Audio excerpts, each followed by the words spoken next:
আমি এখানে ছোলার ডাল নিয়েছি আর কিছুটা মটর ডাল নিয়েছি, দুটো একদিন পুরো ভিজানো ছিল। আপনারা এক রাত বা একবেলা ভিজালেই হবে। এটাকে আমি সিদ্ধ করে নেবো, প্রেসারে একটা সিটি দিয়ে এটাকে আমি সিদ্ধ করে নেব। এখানে এই তরকার ডালটাকে আমি আগেই সিদ্ধ করে রেখেছি। এবারে আমি একটা প্যান নিয়েছি, প্যানের মধ্যে দিয়ে দিচ্ছি একটা বড় এলাচ, শুকনো লঙ্কা দেব, ছোটো এলাচ। আমি একটা মশলা তৈরি করব, ছোটো এলাচ। আর এই যে মশলাটা তৈরি করব, এই মশলাটা দিয়ে আমি বিভিন্ন ধরনের রান্না করতে পারবো। দারুচিনি, লবঙ্গ, এটাকে আমি তিনভাবে দেখিয়ে দেব।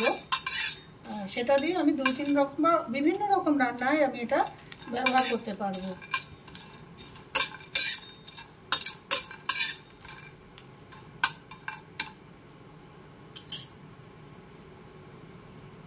একটু নাড়াচাড়া করে নেবো, একটুখানি সাঁতলে নেব, নিয়ে দিয়ে দিচ্ছি আস্ত ধনে,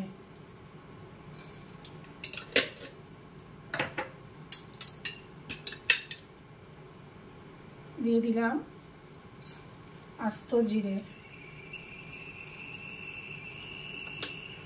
দিয়ে আবার এটাকে একটু ভালো করে ভাজা ভাজা করে নেব।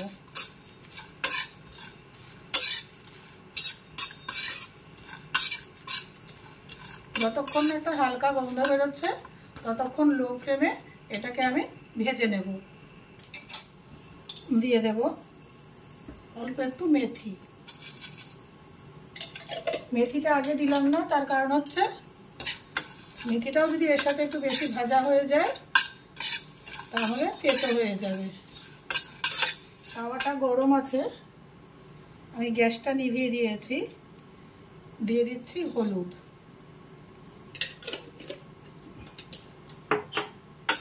হলুদটা একটু রোস্ট হয়ে যাবে কিন্তু পুড়বে না।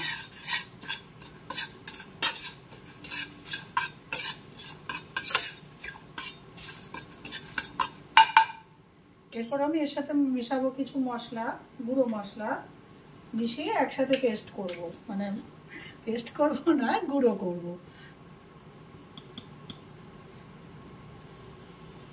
পেঁয়াজের গুঁড়ো দিলাম 1 চামচ। এগুলো অনলাইনে অনায়াসে এখন পাওয়া যায়। দিয়ে দিচ্ছি রসুন পাউডার, 1 চামচের একটু বেশি দিলাম। এবারে দেব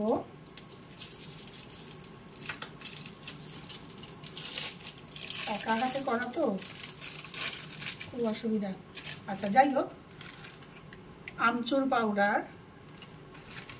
1 চামচ মতন দিয়ে দিলাম আমচুর পাউডার। আর দেব এখানে 1/2 চামচ মতো বিট নুন। এইগুলো মিশিয়ে আমি একেবারে এটাকে গুঁড়ো করে নেব। একটু ঠান্ডা করে গুঁড়ো করে নেব। কড়াইয়ে দিয়ে দিলাম সর্ষের তেল,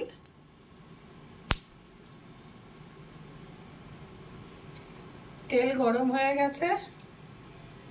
এবার আমি একে একে দিয়ে দেব পেঁয়াজ। আমি এখানে 3টে ছোট সাইজের পেঁয়াজ নিয়েছি। পুরোটা দেবো না, একটুখানি রাখবো গার্নিশিং এর জন্য।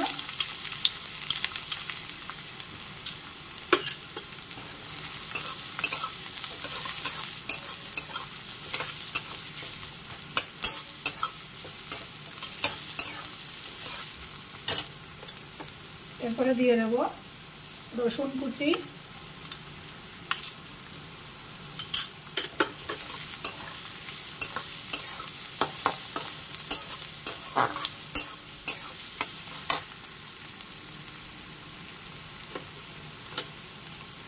দেব আদা কুচি, দিয়ে একটু ভাজা ভাজা করবো। পেঁয়াজ ভাজা হয়ে গেছে মোটামুটি, এর থেকে বেশি ভাজবো না। এরপরে দিয়ে দেবো একটা বড় সাইজের টমেটো আমি কুচি করে রেখেছি, দিয়ে দিলাম টমেটো।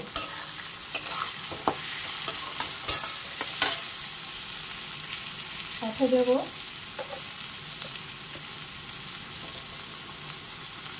একটু লবণ। লবণটা অল্প দিলাম, লাগলে পরে বেশি দেবো, পরে মেশানো যাবে।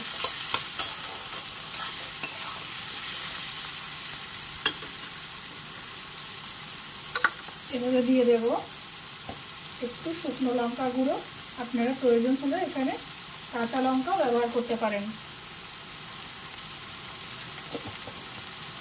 যারা বেশি ঝাল খান শুকনো লঙ্কা গুঁড়োর সাথে এখানে কাঁচা লঙ্কাও দিয়ে দেবেন।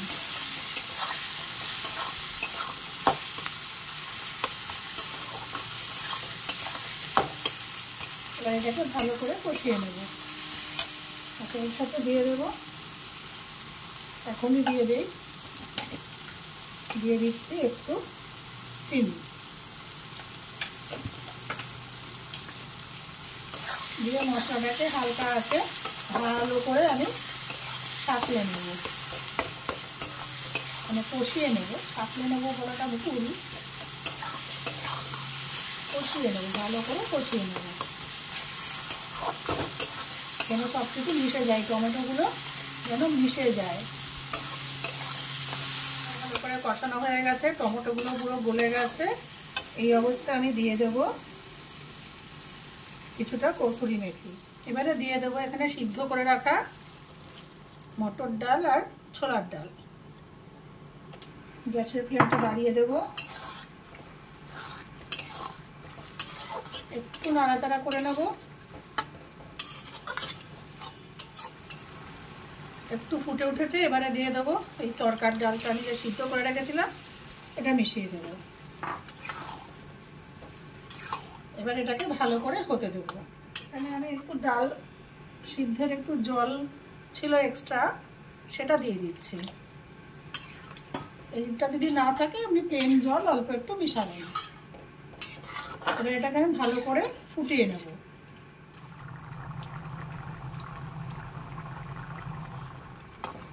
ফুটে গেছে, এইবারে আমি যে মশলা পিষে রেখেছি দিয়ে দেব।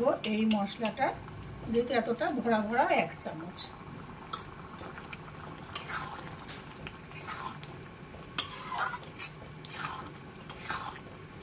গ্যাসের ফ্লেমটা একদম কমিয়ে দেব।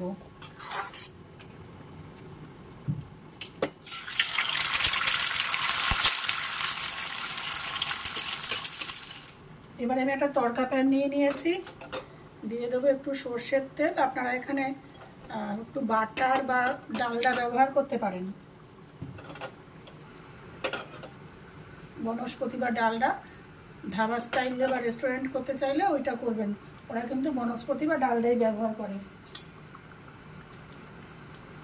একটু তেলটা গরম হবে, দিয়ে দেব সামান্য রসুন কুচি।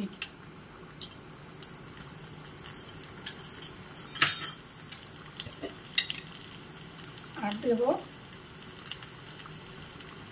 কসুরি মেথি।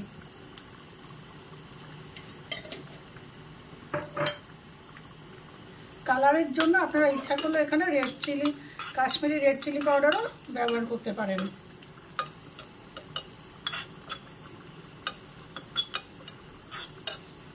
ব্যাস, এইবারে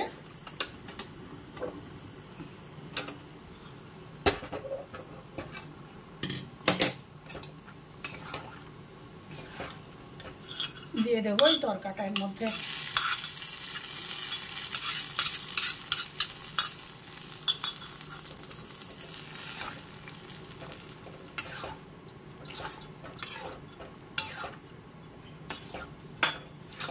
নাড়াচাড়া করে নেবো, এর থেকে বেশি ঘন করবো না, তাহলে ঠান্ডা করলে এমনিতে এটা একটু ঘন হয়ে যাবে।